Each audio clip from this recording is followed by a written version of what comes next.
മാതൃകയാണ്. തേനീച്ച കൂട്ടിൽ നമ്മൾ ഡയറക്റ്റ് ആയിട്ട് നമുക്ക് പൂവിൽ നിന്ന് എടുക്കുന്ന തേനീച്ചെടുക്കുന്ന നെക്ടറമാണ്. അതായത് ഷുഗർ സിറപ്പ് പോലെ ഒരു വൈറ്റ് കളറിലുണ്ടാവും, നല്ല മധുരത്തോടു കൂടി. അതിന് നമ്മൾ ഹണി ആയിട്ടുള്ളത് കിട്ടും. അതിന് നമ്മൾ ഹണി ആക്കാൻ സഹായിക്കുന്നത് 3 തരം തേനീച്ചകളാണ്: റാണി, പെൺ തേനീച്ച, ആൺ തേനീച്ച.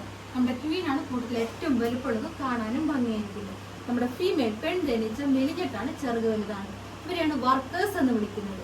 കൂട് നിർമ്മാണം, കുഞ്ഞുങ്ങളെ നോക്കുന്നത്, തീറ്റ കണ്ടെത്തുന്നത്, തേന് കണ്ടെത്തുന്നത്, നമ്മൾ തേനെടുക്കാൻ പോകുമ്പോൾ നമ്മളെ കുത്തുന്നതൊക്കെ പെൺ തേനീച്ചകളാണ്. ആൺ തേനീച്ചകൾ പൊതുവെ മടിയന്മാരാണ്, ഒരു പണിയൊന്നും എടുക്കില്ല. വർഷത്തിലൊരിക്കലും റാണി പുറത്ത് വരുന്ന മേറ്റി നടത്താൻ വേണ്ടി മാത്രം. അതും പോകുന്ന ആൺ തേനീച്ചയുമായി ആകാശത്ത് വെച്ചാണ് മേറ്റി നടക്കുക. മേറ്റിങ് കഴിഞ്ഞ ഉടനെ ആൺ തേനീച്ച ചത്തുപോകും. തിരിച്ചു കൂട്ടിലേക്ക് വരുന്ന റാണി ഒരു തവണ 1000 മുതൽ 1500 മുട്ടകൾ വരെ ഇടും. അങ്ങനെയാണ് ഇവർ നെക്സ്റ്റ് ജനറേഷൻ നടക്കുന്നത്. നമ്മുടെ റാണിയുടെ ആയുസ് എന്ന് പറയുന്നത് 5 വർഷം, ആൺ തേനീച്ചിന്റെയും പെൺ തേനീച്ചിന്റെയും 3-4 മാസമാണ്. കാരണം റാണിയുടെ ഫുഡിന്റെ പ്രത്യേകതയാണ്. റാണി കഴിക്കുന്നത് സൂപ്പർ ഫുഡ് എന്ന പേരിൽ അറിയപ്പെടുന്ന റോയൽ ജെല്ലിയാണ്. അതായത് ജനിച്ച് ഒരു ദിവസം മുതൽ 21 ദിവസം വരെ പ്രായമുള്ള പെൺതേനീച്ച കുഞ്ഞുങ്ങളുടെ തലച്ചോറിൽ നിന്നും ഒരു മിൽക്ക് വന്നുകൊണ്ടിരിക്കും. ആ മിൽക്കാണ് റോയൽ ജെല്ലി.